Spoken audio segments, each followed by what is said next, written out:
ngasi kunthra ga tarulak suba Loktak Day celebration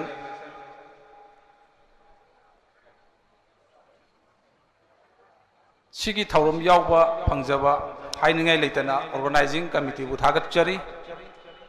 iroinana lamdam masibu konbiriba ibendau ibudaugi mafamda ahanba maktada ithanangda chetna konsinjabaga loinana haigadaba wana haihauda hairoidaba wana hakiba thokpa targasu ngasigi Loktak Day yauba amasung yengba lakpiriba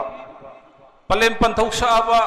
yamba saba si saba khwai punumaki mafamda ngakpi gani haiba wafam masi ahanba maktada thamjabaga loinana anisubada ngasigi function asigi dais da lengchin biriba mingoina loina panjada bang targasu anisubada kai kumnabu chari loinana ahum subada live telecast pibiriba SKTV gi media partner bu kai kumnabu chari loinana arapa amadi anakpa mafam dagi lakpiriba khwai pumnumapu kubak changjau tara lonajaraga ikok nonjari iroinana ngasigi Loktak Day gi kunthraga tarulak suba nubit asida aihaki oba mot thamjadringe gi mangoinana mayam pumnamaki mafamda karigumba khradang hana haijage maramdi thanga kendra sigi manungda layoi khraba honorable MLA oiramba honorable minister oiramba kayagi mafamda ahan bada mayam pumnamak lephat piraga dais amasung yang biriba khudima lephat piraga minute amatang ikai kumnaba uchabagi tanja du matanga laujage ani subada handaki megi tang ahum dagi 2023 dagi sathar khiba saudaba amagi nonglai nungsetna humduna pukraba iraicha kayagi thawai pikham nakhaba amadi thiba khangdra leikraba makhoi singi mafamda taibang palgi thadok tuna satkraba taibang mapugi laikonda ingna sikna leirunabagi dama hairiba point wafam ani sikatang miya purnumaki mafamda amadi dais lengsin biriba singi mafamda organizing committee gi ayaba laujaraga minute ani dang hana ikai khunaba utpinaba tollaba aihakna khwai purnumaki mafamda ikok nonjari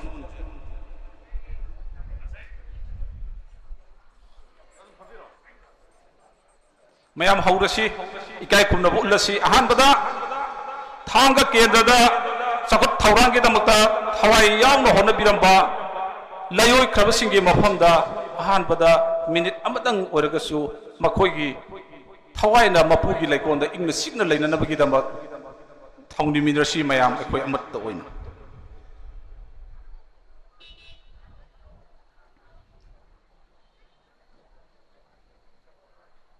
ani subada megi tang ahum 2020 thadagi thawai pikham nakraba mayum makai leitraba amadi makhoi singi mafamda ingna sikna leinanaba amuk mayam amattoina thongnu minarasi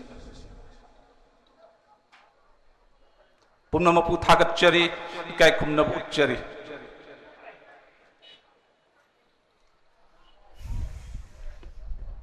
makha tarakpada scholar kayana academics sian kayana sahi kunthra ga mangat sangna mafam asida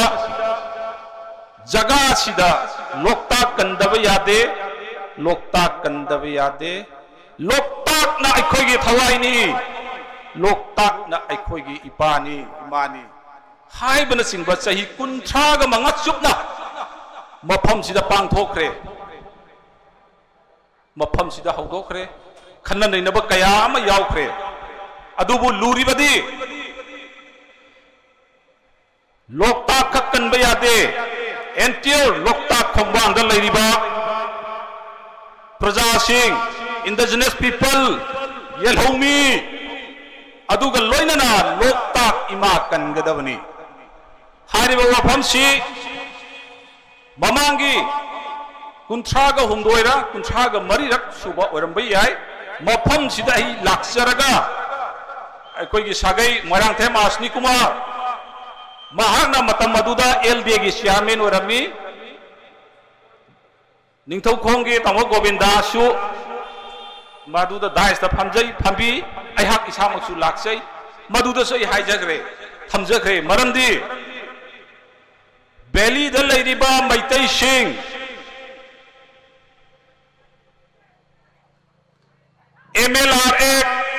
LR एक number मोइरगा Ching the खुंदाबा यादे yum Ching the yum लेरुबा यादे मरम मदुना तंपाक lambda लेरिबा यलहौमी अखोइदी Loktak कन्ननबा होनरकपा मतमदा Loktak खोंबांदा तारिबा प्रजा Singh नोंगी missing हेंगलकपा हाइबसिदी हौना सानी Loktak सुकनगदबनी entire Loktak खोंबांदा लेबा प्रजा सिंह कनगदबनी मरम मदुना लोकताक खोंबांदा लेबा प्रजा सिंहसिगी मखोइगी ओइबा फ्यूचर की विजन नमगा लोइनाना मखोय चारोन चुरोन लाकनी युम कई पालकनी मचा मसू लेरकनी मखोय की ओइबा तुंगी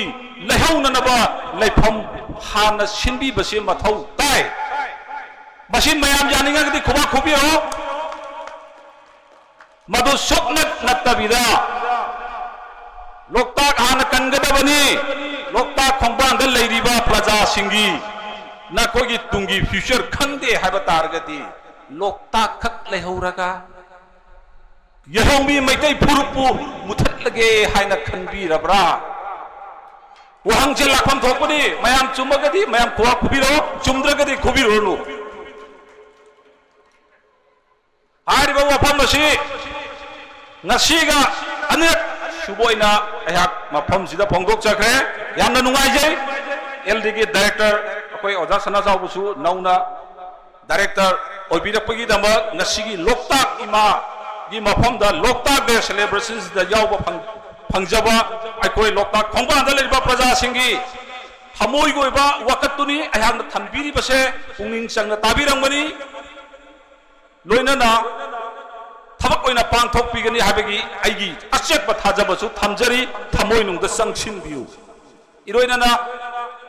टाइपसा आइकोगी केंद्र सिगी ऑनरेबल एमएलए सु लाआबा माले हाना कोक्सिनबीबा दाइस लेंसिनबना फगनी सिगी दमक आइ ngahaktang सेकेंड अमनि गिदंग मयाक बे मफमदगी मतम लौजरी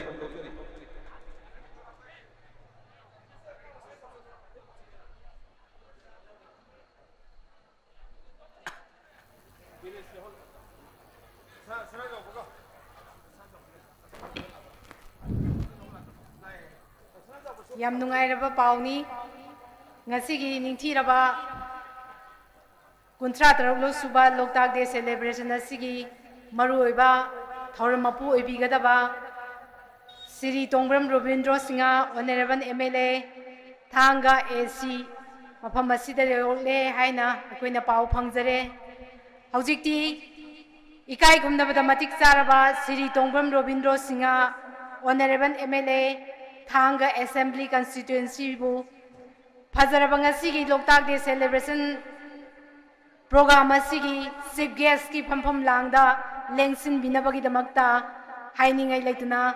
नोलुपगा लोइनना कौसिनजरी लेंसिन बिरक्सी अदुगा मथंग मथंग थेंगलबसु थेंगना आइकोई इकाई खुमनजरबा श्री निंगथौजम दिनेश सिंह उप अध्यक्ष विष्णुपुर डिस्ट्रिक्ट असिसु मफम मसिदा थुंगलरे हाइबा कोइना पाउ फंगजरे इकाई खुमनजरबा श्री निंगथौजम दिनेश सिंह ओजा असिनसु ngasiगी फजरबा रविंद्र सिंह ngasiगी फजरबा अदुगा अरोइबा ओइना Shri Tongbram Sanajaoba special contractor PWD ओजा असिबुसु मफम मसिदा सुंगलरे थुंगलरे हाइबसी कोइना पाउ फंगजरे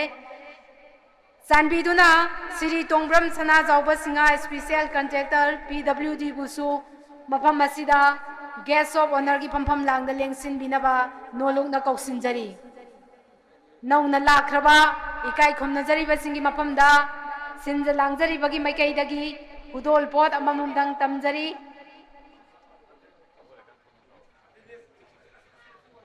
Thagasari Siri Tongbram Sanajawba Singa ngasigi phampham langda lengsin bibagi damang haujikti aikoi wangang loina makha tanamu mayangi maphamda ngasigi thoram asiga mari leinaba wafam sing thambinaba ningsingjari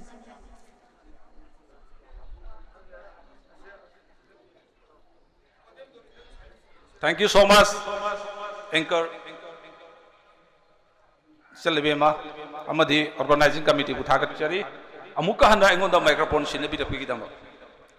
Nasigi Tauramasi, Mapung Parani, Habigi Tazabagi Tamoy the Legere, Maramdi, Nasigi, Function Nasigi, she guess will appear, Aduga, Iroinana, guest of honor Obigataba, Lamdam Sigi, Chakna Kayamasu. Pambam langdang ngan thoiraga leibire maramaduna makha tarakpada aikoina loktak kanba loktak kan bahaiba wafam si ayu wakaloni loktak kallaga entire loktak khongban da leiriba entire loktak khongban da leiriba praja singsisu yauna kandragadi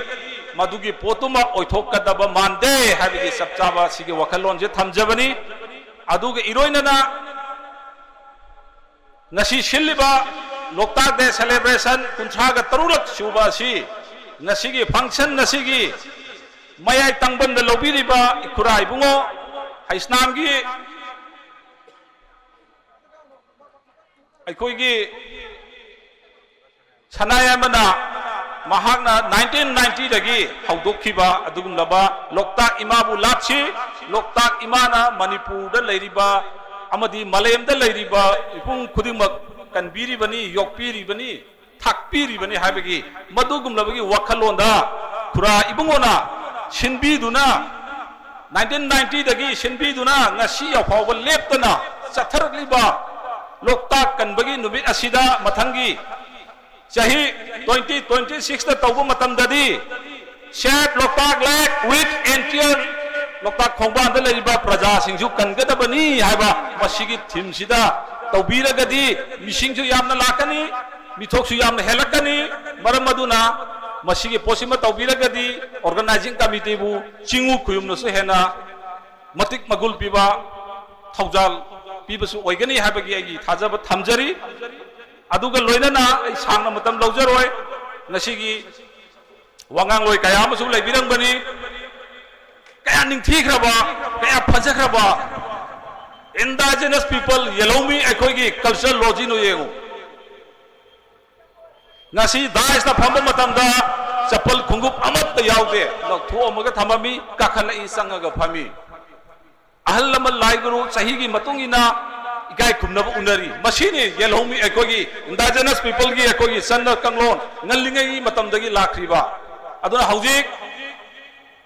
Nasigi Kudhaga Tarulak Shuba Loktak Day celebration Asiga Iroinana Aigi Wakalon da Lejaba Wahi Manga Taradang Tamjaraga Madai da Loshinjage Ayana Tamjaga Duriba Wafamasi Karisunate Haujikti AI gi Matamni Artificial Intelligence ki Adugum Laba Matamni Maramaduna Thainagi Stone Age ki Wakalon Khanbagi Matam Natre Aikogi Thaina Leramba Prithivigi hunting and gathering gi atugi perat atugi culture Madu Natre Maramaduna Hajan Inliba point di Handak Thokriba Itha Thajadana Nungsi Shanana Leminaramba Aikogi Maraktagi On Chillaga, I koi the Torokiba Tabak Asi, Yamna Mong Tadava, Kanda Udava Adugum Laba, Wakalod Kayadagi, Pokibani,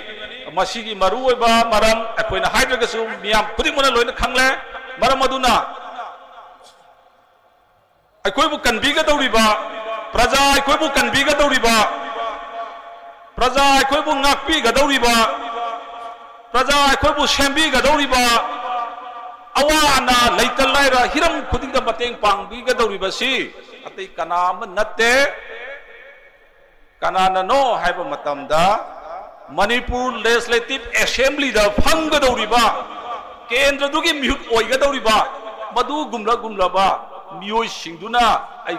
अखोइगी केंद्र हुमफुसिगी ओइबा development दा Hiram खुदिंगमक्ता सेम्बिगदाuriबनी मरम अदुना ngasi akoida sobo para matambire kanana mapalondagi lakpa miran cha singna akoida nakoi panglaganu nakoi singlo matam hen khragani natwe butargadi nakoi malem da maitai haiba furup se leiroi haiba sobo para matambibani han to man khandok charaga thamjaningi ba wafamdi aikoina aina ngasi hajagadauribase kanamada agi maru mapangda rajniti tawribasingda assembly humpugi marungda leiribagi maru mapang singsida aina waraujaba aina nungaijadaba yeknaba karigumbe amata leijade eje mitai amoina eje yelhomi amoina eje indian citizen amoina eje thanga kendragi praja amoina ngasi thanga kendragi mafam sida पांथोक्लिबसिदैना थमजनिंगमनि मरम अदुना अखोइना हौजिक येंगबा मतम you're अफबा candidate मचंग ओइबा candidate मरु संग candidate खनबगी मतम यौरबनि करम candidate पु मचंगनी मरु संगबनी हाइगदबनी हाइबसी मियामनि हेन खंगलबनी नसा हंदक ममांग थोखि इरांग अदुना अचौब खुदम अम ओइरगा हौजिक नाहाकी ओइना येंगबिदबा लेकपदरबा candidate सिंगसी हौखिबा मागी पुंसी येंगबिगदबनी high school की मतमदा कैदौरखी higher secondary मतमदा कैदौरखी college की थाकता कैदौरखी मणिपुर मियांगी नमदमा कैदौरखी पास हिस्ट्री अम येंगबिगदबनी हौखिबा अमदि हौजकी येंगलबा मतमदा लेपक्कदौरबा एमएलए हुंफु असिगी चप चप मगुन खंगदबनी मदुना महाकी तुंग तारकपा मतमदा मा सिगुमबा मी सि सिनी हाइबसे चप चाना खंगनी खुदम ओइना मैथमेटिक्स ता 2 + 2 = 4 2 × 2 = 4 सोफद्रबा पोनी मरम अदुना आइखोइसु खनबा याय आइखोगी केंद्रदगी ओइना मणिपुरगी ओइना केंद्र हुंफुसिगी मनुंगदा अहानबा ओइना इरमदम मणिपुर कन्ननबा इजाति नुक्सिबा येलहोमी नुक्सिबा तुंगी मिरोनबु नुक्सिबा अफबा कैंडिडेट खनबसे थांग केंद्र आइखोइना अहानबा ओहेलसी हाइबा वफमसि थमजबगा लोइनना पॉइंट अमतंग थमजरमगे टेन तकपा मतमुदी खरा लौनिंगबनी यांगरे आदुना साइगोंदा सावरमबसु खंगपोंदे नसी 1990 दगी अदुगी ममांगदगी लेरखिबा थांग पार्ट 1 पार्ट 2 लंबी सड़क ड्रेन मथोंग मरम खंगदना लेरखी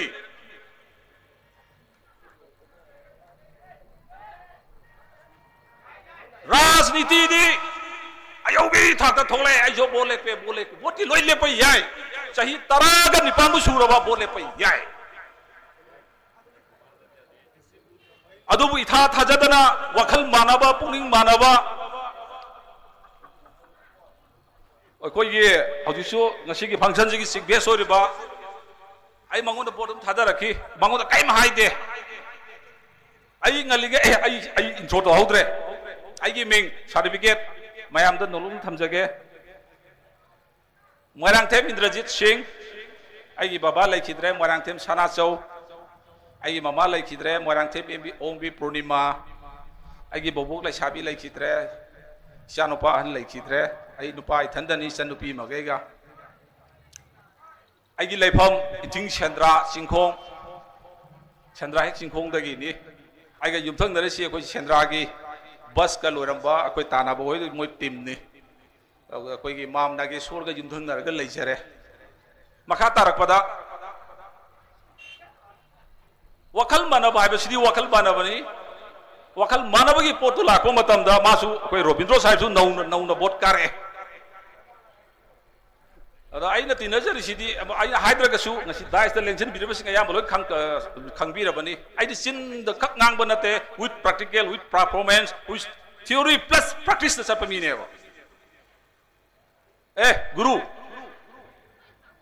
thanga part 1 part 2 se yam sothare aduna CRF tagi phal lauraga thanga part 1 amasung part 2 je koilas padana thadok lambi pakhok pa matam da na ki achoba kana bo oigani future da adu di phare tawra se aidana adu matam da ma CRF kal khangpon de ba abage be wana te side de babu hurbe wana te magi reality thamu ya seng mudu me hajari se mare tawro yare letter se man soi khak tawre ma kain I de ba adu mana soi tawre engodo sinabi re aina namme aina ngamjari su tai na te ba pura sanaya mana revenue minister kam LD ki chairman oeba matam duda revenue ki secretary oiramba Shambhu Singh haiba Bihar da gi se yam close oiba ISC adusu pura sanaya mana revenue paiba matam dane Shambhu na secretary oiba matam dane Sendra gi akoi gi laikai gi allotment order piram dana pata ga phangdana lambi pathok pagi paisa khawjaw ko phangdari se khura sanabi mapan da ne dung asi ju lokta de se khurai mapan dai ne adu mai tawroga akoi ga honorable ebe Robindro Sahib ni chithi ji ire iyaba matung da PWD ki ayam boloi thag ra ba supplementary oin thab ne matam ji Shambhu ai se mot Delhi da Ministry of Road and Transport ke ma additional secretary oi shipping jo pai finance jo pai ai na chatlaga Shambhu da haina ramadung da yaura eba adu honorable MLA Robindro Sahib pai ga wakal manabagi natra wakal manaram drug desi posi yaro wakal manabadu ni letter phawbada soi khakta tawraga blank da pithoraga posi puraga thamis next mathang da part 2 se mu tawdraga di fajararo ya tawro ha dana part 2 se mu tawi adu madu da sangba khotpa adu wada eje MLA ni ma ta hon to ma dum tawi adu aisu matam du da special contractor ni MIS and Sons Construction Supply ni ai mong da thok su gi haide kari gi 10 crore gi thabak sunge paisa ai ngon da laite ha ba 5 crore gi suning ai laite ha ba aina pamjari badi iramdam si hanga kendra si lambi thong phahan ba education sector da phajan ba health sector phajan ba hiram khuding da phajan ba basi ai apam bane maramdi ai ngallingai degi bawung kangjam ba pura sanaya ma ojai bol oja jai da loina jaraga sin ba thung sachare ha makhoi da leramba wakhalon duni aina implement tong no bohona bada honorable MLA khoi gi tongom Robindro Sahib da